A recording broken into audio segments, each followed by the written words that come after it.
Un deseo de Año Nuevo. Sermón predicado el jueves 5 de enero de 1911 por Charles Spurgeon. Mi Dios, pues, suplirá todo lo que os falta conforme a sus riquezas en gloria en Cristo Jesús. Filipenses 4, versículo 19. Los filipenses habían enviado ofrendas a Pablo en diversas ocasiones para remediar sus necesidades. Aunque ellos no eran acaudalados, hicieron una contribución y le enviaron con Epafrodito, olor fragante, sacrificio acepto, agradable a Dios. Pablo se sintió muy agradecido. Dio gracias a Dios, pero sin olvidar dar gracias también a los donantes. Les deseaba toda bendición y fue como si les dijera: ustedes han suplido mi necesidad, y mi Dios suplirá la vuestra. Ustedes han suplido de su pobreza mi necesidad temporal de alimento y vestido. Mi Dios suplirá todo lo que os falte conforme a sus riquezas en gloria. Pero, dice en el versículo 18, todo lo he recibido y tengo abundancia, estoy lleno. Por tanto, agrega, mi Dios suplirá todo lo que os falta. Ustedes me han enviado su dádiva por mano de un amado hermano, pero Dios les enviará un mejor mensajero, pues Él suplirá lo que os falte por medio de Cristo Jesús. Cada una de estas palabras resuena como si Pablo la hubiese sopesado y el Espíritu de Dios le hubiese guiado en su meditación para desear para los filipenses una bendición similar en su más pleno alcance, a cambio de lo que le habían enviado, pero se trataba de una bendición de una naturaleza más rica y duradera. Ahora, un poco en el espíritu de Pablo, yo desearía en este día de Año Nuevo bendecir a todos aquellos que han suplido conforme a su capacidad las necesidades de la obra de Dios que está en mis manos, y que han dado para la causa de Dios incluso de su pobreza, según se ha presentado la necesidad. Yo considero ser deudor de ustedes personalmente, aunque sus ofrendas han sido para los estudiantes, para los huérfanos y para los colportores, y no para mí mismo. En retorno a su generosidad, a la manera de su amor misericordioso, mi Dios suplirá todo lo que os falta conforme a sus riquezas en gloria en Cristo Jesús. Este versículo es particularmente grato para mí, pues cuando estábamos construyendo el asilo para huérfanos, yo preví que si no teníamos votos de apoyo y no cobrábamos las suscripciones anuales, aunque contáramos por la bondad de Dios con las ofrendas voluntarias de su pueblo, enfrentaríamos tiempos de dura prueba y por tanto, ordené a los albañiles que colocaran sobre las primeras columnas de la entrada del orfanato estas palabras: mi Dios suplirá todo lo que os falta conforme a sus riquezas en gloria en Cristo Jesús. Entonces este texto se encuentra grabado en piedra, tanto a la derecha como a la izquierda del arco de la entrada. Allí permanece esta declaración de nuestra confianza en Dios, y en tanto que Dios viva, no necesitaremos quitarla nunca, pues Él ciertamente suplirá las necesidades de su propia obra. Mientras le sirvamos, Él surtirá nuestras mesas. El texto podría sugerirnos, si quisiéramos darle gusto a nuestra vena melancólica, un espacio para un pensamiento sombrío, pues habla de todo lo que os falta.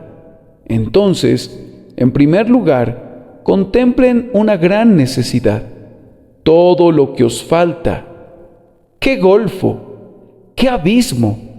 Todo lo que os falta. Yo no sé cuántos creyentes constituían la iglesia de Filipos, pero si la necesidad de un solo santo es ya lo suficientemente grande, ¿cuánto será lo que necesitan muchos santos? No sería posible establecer el número de los hijos de Dios sobre la tierra, pero el texto abarca la necesidad de la familia elegida completa. Todo lo que os falta. No les vamos a pedir que calculen el desembolso requerido por parte de la tesorería divina para cubrir todas las necesidades de todos los santos que se encuentran todavía en la tierra. Pero por favor, piensen en su propia necesidad. Eso estará más dentro del alcance de su experiencia y del rango de su meditación. Que el Señor supla su necesidad y toda su necesidad. Está por un lado nuestra necesidad temporal, y ese no es un asunto insignificante. Si tenemos alimento y vestido, deberíamos estar contentos con eso. Pero hay muchas personas del pueblo de Dios para quienes la simple obtención de alimento y ropa es una faena desgastante.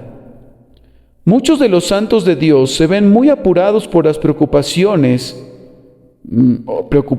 hogareñas, las pruebas familiares, las enfermedades del cuerpo, las pérdidas en los negocios y algunas veces por las imposibilidades de obtener un trabajo adecuado, tal como se encontraba Elías cuando se sentó junto al arroyo de Querit.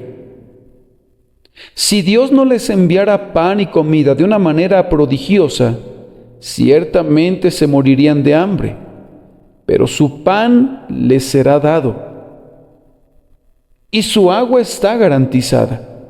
Mi Dios, pues, suplirá todo lo que os falta. Tal vez tengan una numerosa familia y sus necesidades se vean, por tanto, grandemente aumentadas, pero la declaración del texto incluye a la totalidad de sus necesidades personales y familiares. Después de todo, nuestras necesidades temporales son muy pequeñas comparadas con nuestras necesidades espirituales. Con la bendición de Dios, un hombre puede remediar muy prontamente lo que el cuerpo necesita, pero ¿quién habrá de proveer lo necesario para los requerimientos del alma? Tenemos necesidad de perdón perpetuo, pues siempre estamos pecando, y la sangre de Jesucristo está intercediendo siempre por nosotros y limpiándonos de pecado. Cada día hay necesidad de renovada fuerza para combatir contra el pecado interior, y bendito sea Dios porque esa fuerza es suministrada diariamente, de tal manera que nuestra juventud es renovada como la del águila. Como buenos soldados de Jesucristo, necesitamos una armadura de la cabeza a los pies, e incluso armados de esa manera, no sabemos cómo usar la armadura o cómo blandir la espada, a menos que quien nos dio estos sagrados implementos esté siempre con nosotros. Santo cambiante, Dios suplirá toda tu necesidad por su presencia y por su Espíritu. Pero no somos meramente guerreros, sino también somos obreros. Somos llamados, muchos de nosotros, a importantes esferas de labor, y en verdad nadie debe pensar que su esfera es irrelevante. Pero en esto también nuestras manos bastarán para cumplir con nuestra labor de toda una vida con la provisión de Dios. Tú necesitas recibir ayuda para poder hacerlo acertado, en el momento debido, con un espíritu recto y de la manera correcta. Tu necesidad como maestro de escuela dominical, como predicador al aire libre y especialmente como un ministro del Evangelio será muy grande, pero el texto satisface todos tus requerimientos. Mi Dios, pues, suplirá todo lo que os falta. Luego viene nuestra necesidad en el sufrimiento, pues muchos de nosotros somos llamados a tomar nuestro turno en la casa de prisión del Señor. Allí requeriremos de paciencia ante el dolor y de esperanza ante la depresión de espíritu. ¿Quién es suficiente para la obra de fundición? Nuestro Dios suplirá para nosotros esas gracias y consolaciones escogidas que nos fortalecerán para glorificar su nombre, incluso en medio de las llamas. Él hará que la carga sea ligera o que la espalda se torne más robusta. Él disminuirá la necesidad o aumentará la provisión. Amados, es imposible que pueda mencionar todas las formas de nuestra necesidad espiritual. Necesitamos ser convertidos diariamente de algún pecado o de otro pecado, que tal vez a duras penas hemos reconocido como pecado. Necesitamos ser instruidos en las cosas de Dios. Necesitamos ser iluminados en cuanto a la mente de Cristo. Necesitamos ser consolados por las promesas. Necesitamos ser avivados por los preceptos. Necesitamos ser fortalecidos por las doctrinas. Necesitamos, ¿qué es lo que no necesitamos? Somos simplemente un costal de carencias y un montón de debilidades. Si cualquiera de nosotros mantuviera un registro de carencias, como he visto que lo hacen los comerciantes, cuán grande sería ese expediente, y podría ser escrito por dentro y por fuera y ser llenado de un extremo hasta el otro, pues estamos llenos de carencias desde el 1 de enero hasta fines de diciembre. Pero aquí está la misericordia, y Dios pues suplirá todo lo que os falta. ¿Son exaltados ustedes a los lugares altos? ¿Tienen muchas comodidades? ¿Gozan de riquezas? Entonces, ¿cuánta necesidad tienen de ser guardados, de amar al mundo, de ser preservados del desenfreno y de la altivez y de las necedades y costumbres de este perverso mundo actual? ¿Son ustedes muy pobres? Entonces la tentación es a la envidia, a la amargura de espíritu, a la rebelión contra Dios. Mi Dios pues suplirá todo lo que os falta. ¿Estás solo en el mundo? Entonces necesitas que el Señor Jesús sea tu compañero, y tu compañero será. ¿Te rodean muchas personas? Entonces tienes necesidad de gracia para darles un buen ejemplo, para educar a tus hijos y administrar tu hogar en el temor de Dios. Mi Dios pues suplirá todo lo que os falta. Ustedes necesitan en tiempos de regocijo ser conservados sobrios y firmes. En tiempos de aflicción tienen necesidad de ser fuertes y portarse como hombres. Tienen necesidades en la vida y tendrán necesidades al morir, pero su última necesidad será remediada tan ciertamente como su primera carencia. Mi Dios, pues, suplirá todo lo que os falta. Vayan entonces, hermanos, y contemplen allá, abajo, este gigantesco golfo de necesidad, y digan exultantes: oh Señor, te damos gracias porque nuestras necesidades son grandes, pues hay más espacio para que tu amor, tu ternura, tu poder, tu fidelidad llenen ese vacío.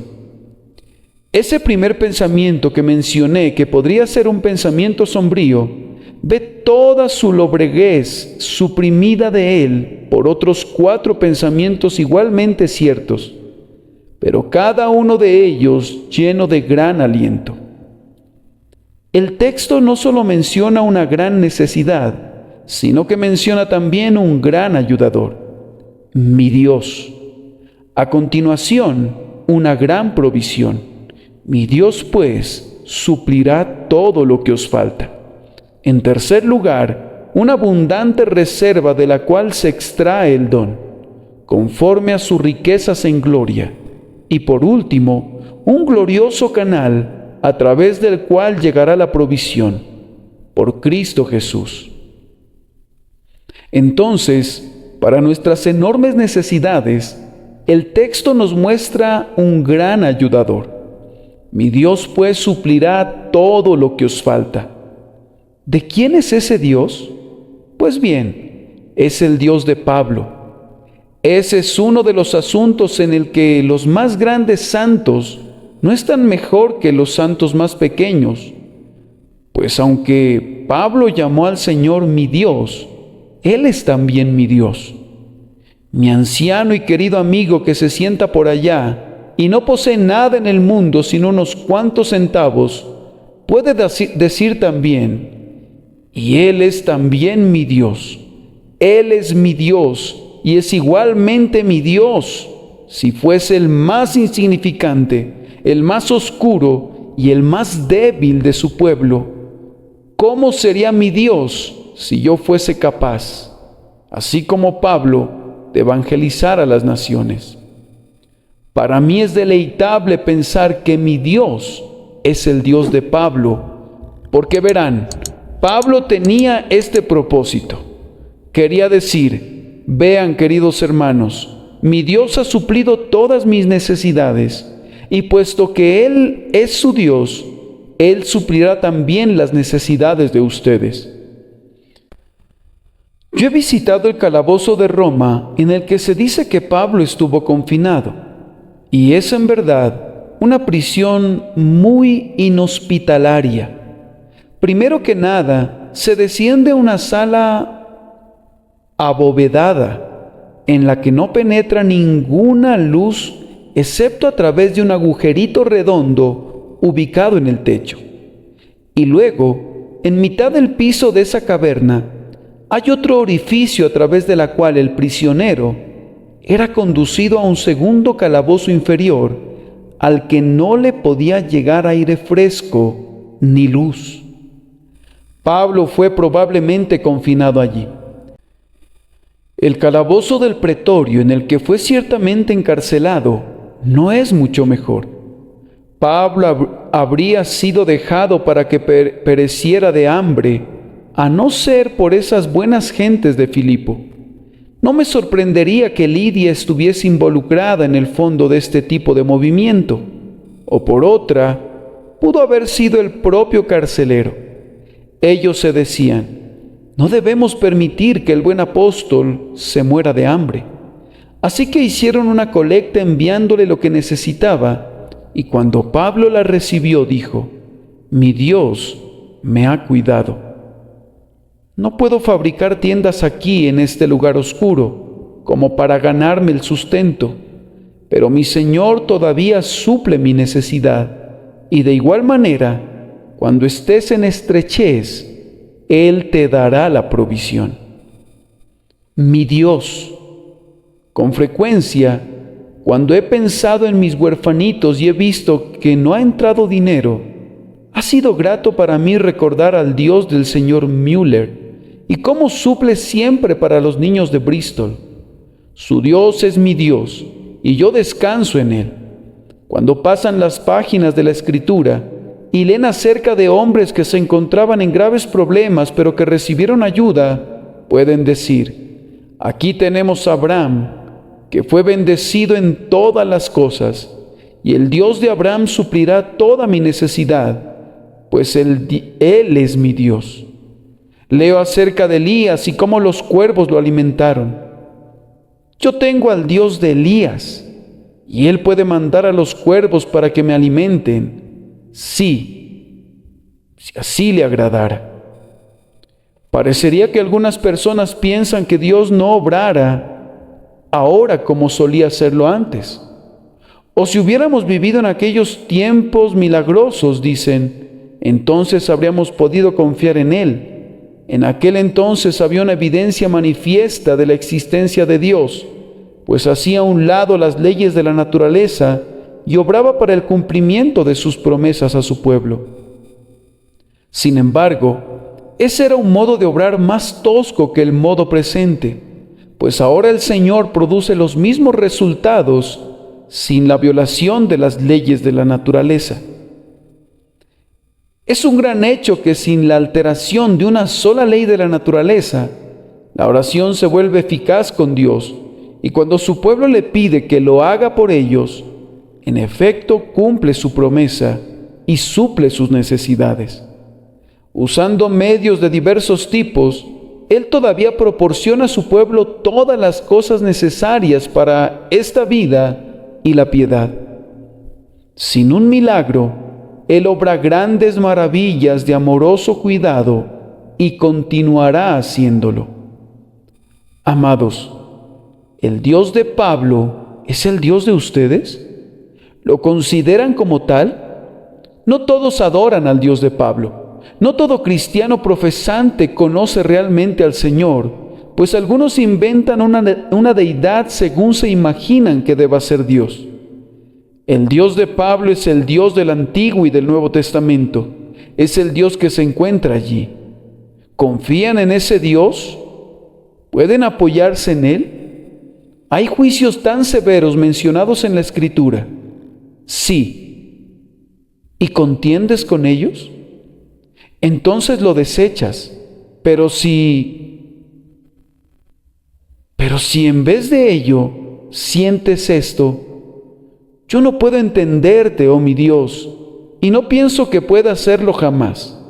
Pero no me corresponde a mí, un niño, medir al infinito Dios o denunciarte en mi tribunal y decirte, debiste haber hecho esto y no debiste haber hecho esto otro.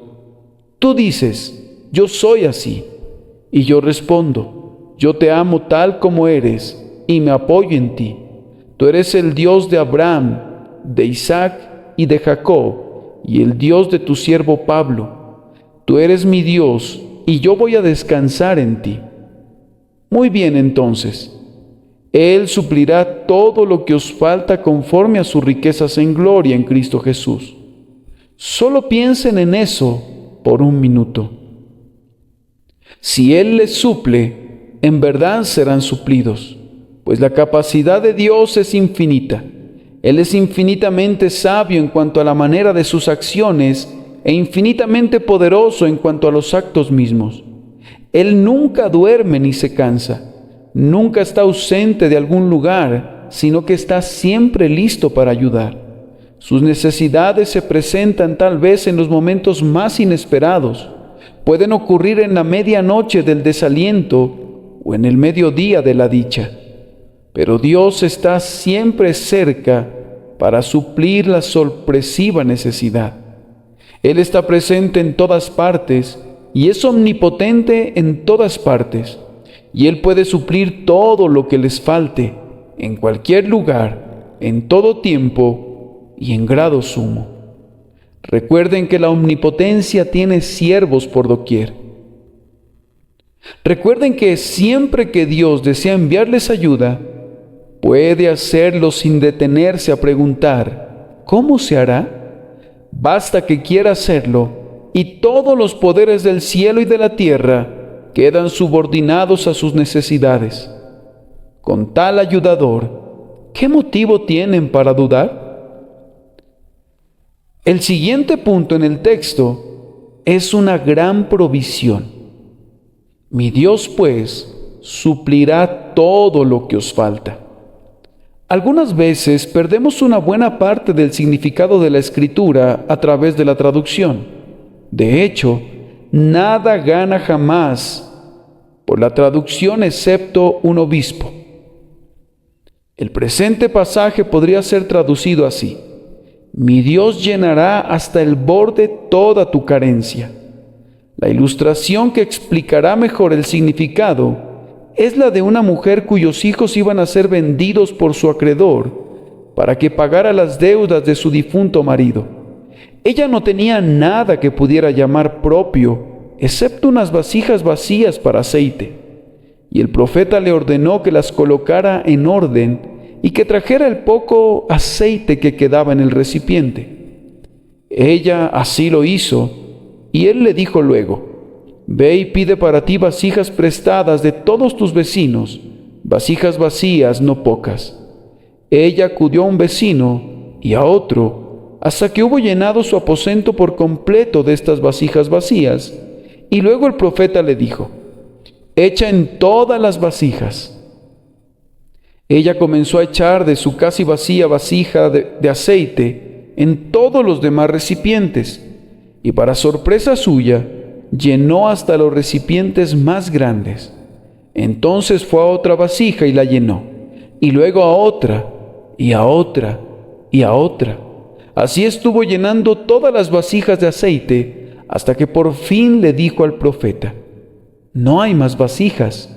Entonces cesó el aceite, pero no fue sino hasta entonces. Lo mismo sucederá con lo que les haga falta. Ustedes estaban atemorizados por tener muchas carencias justo ahora, ¿no es cierto? Pero ahora tengan la bondad de pensar que las tienen, pues solo se trata de varias vasijas vacías que han de ser llenadas. Si la mujer solo hubiese pedido prestadas unas cuantas vasijas, no habría podido recibir mucho aceite, pero entre más vasijas vacías tenía, más aceite obtenía.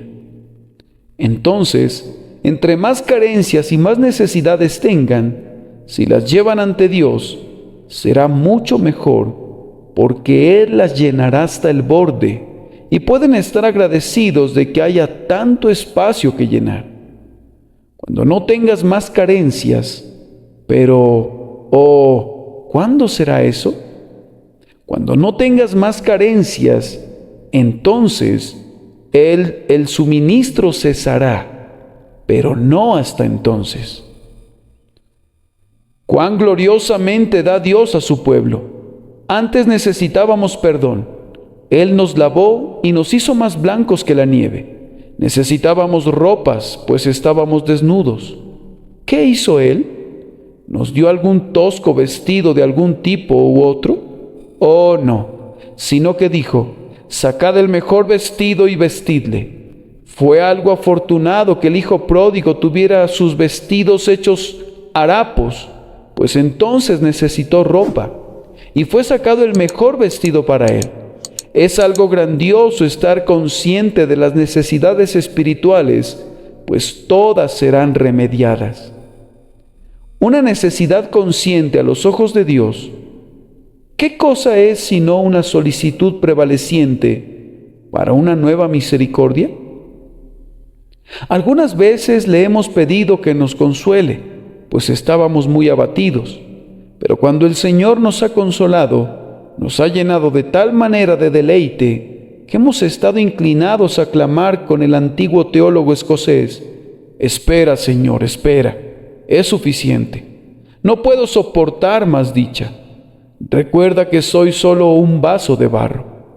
Nosotros, al aliviar a los pobres, generalmente no damos más de lo que podemos evitar, pero nuestro Dios no se detiene para contar sus favores, sino que da como rey, derrama agua sobre el que está sediento y corrientes de aguas sobre la tierra seca. Debemos continuar con el siguiente pensamiento y considerar por un minuto o dos las grandes fuentes de las que ha de emanar este suministro. Mi Dios pues suplirá todo lo que os falta conforme a sus riquezas en gloria. El predicador puede sentarse ahora, pues no puede concebir esta parte del texto. Las riquezas de Dios en gloria están más allá de todo pensamiento. Consideren las riquezas de Dios en la naturaleza. ¿Quién podría contar sus tesoros? Visiten los bosques, viajen legua tras legua en medio de los árboles que proyectan su amplia sombra, no para el placer de algún hombre, sino únicamente para Dios. Contemplen en la ladera de la montaña solitaria y en la extensa llanura las miriadas de flores cuyo perfume es únicamente para Dios. Cuánta riqueza es creada cada primavera y cada verano en las ilimitadas propiedades del grandioso Rey. Observen la vasta cantidad de vida animal y de insectos que atestan la tierra con las riquezas de la sabiduría divina, porque del Señor es la tierra y su plenitud. Miren en dirección al mar, piensen en esos bancos de peces tan incontables que cuando solo la periferia de ellos es tocada por nuestros pescadores, encuentran suficiente alimento para suplir a una nación. Observen también los tesoros hundidos del océano, que ninguna mano recoge sino la del Eterno.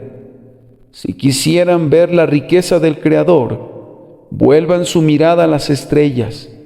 Adivinen su número, si pueden. La astronomía ha ensanchado nuestra visión y nos ha conducido a ver este mundo como una mera partícula.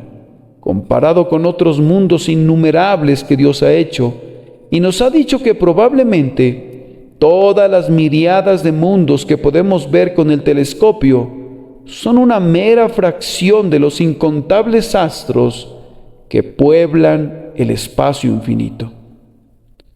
Vastas son las riquezas de Dios en la naturaleza. Se requiere de un Milton para cantar, como cantó él en el paraíso perdido, las riquezas del Dios creador. Las riquezas de Dios en la providencia son igualmente ilimitadas. Él dice a esta criatura, ve y va, y a otra, haz esto, y lo hace, pues todas las cosas cumplen su mandato. Piensen en la riqueza de Dios en la gracia.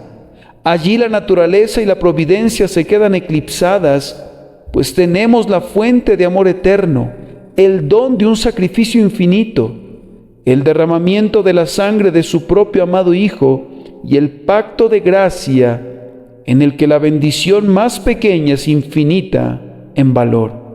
Las riquezas de su gracia. Dios es rico en misericordia, rico en paciencia, rico en amor, en poder, en bondad, rico más allá de toda concepción. Ahora sus carencias serán suplidas de conformidad a las riquezas de la naturaleza y a las riquezas de la providencia y a las riquezas de la gracia. Pero esto no es todo. El apóstol elige un estilo más excelso y escribe, conforme a sus riquezas en gloria. Nunca hemos visto a Dios en gloria. Ese sería un espectáculo que nuestros ojos no podrían contemplar al presente. Cristo en su gloria, cuando fue transfigurado en la tierra, era un espectáculo demasiado resplandeciente para ser contemplado, incluso por los ojos aleccionados de Pedro y Santiago y Juan. A la luz demasiado arrebatadora, la oscuridad se desplomó sobre ellos y eran como hombres que dormían. ¿Saben ustedes, ángeles, lo que es Dios en su gloria? ¿Acaso no vela su faz incluso para ustedes, para que en el excesivo resplandor de su esencia no sean consumidos incluso ustedes? ¿Quién entre todas sus criaturas pueden determinar las riquezas de su gloria, cuando ni aun los cielos son limpios delante de sus ojos y nota necedad en sus ángeles? Sus riquezas en gloria quiere decir no solo las riquezas de lo que ha hecho, sino las riquezas de lo que podría ser. Pues si Él ha hecho ejércitos de mundos, podría ser miriadas de tantos mundos más, y no habría sino comenzado. ¿Quién podría calcular las posibilidades del Dios omnipotente? Pero el Señor suplirá todo lo que les falte de conformidad a tales gloriosas posibilidades. Cuando un gran rey da de acuerdo a sus riquezas, entonces no escatima su dádiva de limosnas a los mendigos, sino que da como un rey, según el dicho. Y si se trata de un grandioso día festivo y el rey viste sus ropas reales, su largueza se encuentra en una noble escala. Ahora, cuando Dios está en su gloria, piensen si pueden, ¿cuál habrá de ser la largueza que distribuye? ¿Cuáles los tesoros que saca para sus propios seres amados? Ahora, conforme a sus riquezas en gloria, Él suplirá todas sus necesidades. Después de eso, ¿se atreven a deprimirse? Oh alma, qué locura es la incredulidad. Cuán flagrante blasfemia es dudar del amor de Dios. Él ha de bendecirnos, y si somos bendecidos por Él, hemos de ser en verdad bendecidos. Si Él suple nuestras carencias, conforme a sus riquezas en gloria, serán suplidas a plenitud. Ahora concluyamos nuestra meditación considerando el glorioso canal por medio del cual estas necesidades habrán de ser suplidas, conforme a sus riquezas en gloria en Cristo Jesús. Tú verás todas las carencias de tu alma satisfechas, pero debes acudir a Cristo para todo. En Cristo Jesús. Ese es el manantial del que brotan las aguas vivas. Tú no has de ver suplidas tus carencias por tu propio cuidado y afán. Considerad los lirios del campo como crecen. Tú has de ser enriquecido en Cristo Jesús. No has de ver suplida tus necesidades acudiendo a Moisés y obrando y trabajando duramente como si fueses tu propio Salvador, sino mediante la fe en Cristo Jesús. Aquellos que no quieren acudir a Cristo han de pasársela sin la gracia, pues Dios no da nada a los hombres por vía de gracia, excepto a través de su Hijo amado. Quienes más acudan a Jesús gustarán con mayor frecuencia de su abundancia, pues todas las bendiciones llegan a través de Él. Mi consejo para mí mismo y para ustedes es que permanezcamos en Él, pues debido a que ese es el camino por el que nos llega la bendición, es mejor que permanezcamos en Él. Leemos acerca de Ismael, que fue enviado al desierto con un odre de agua, pero Isaac habitó junto al pozo del viviente que me ve. Y es sabio que habitemos junto al pozo de Cristo Jesús y no confiemos nunca en los odres de nuestra propia fuerza. Si te apartas de Cristo Jesús, hermano, te separas del centro de la bienaventuranza. Yo ruego para que ustedes puedan habitar junto al pozo de este texto durante todo este año. Saquen del pozo. ¿Tienes mucha sed? Saca agua del pozo, pues rebosa. Y cuando argumentes esta promesa, el Señor suplirá todo lo que te hace falta. No ceses de recibir de Dios ni un solo minuto. Que tu incredulidad no estorbe la munificencia del Señor, sino más bien aférrate a su promesa. Mi Dios suplirá todo lo que os falta conforme a sus riquezas en gloria en Cristo Jesús. No sé cómo desearles una mayor bendición. Si son habilitados por el Espíritu Santo para llevar a cabo esto, gozarán de lo que sinceramente deseo para ustedes, es decir, un feliz año nuevo.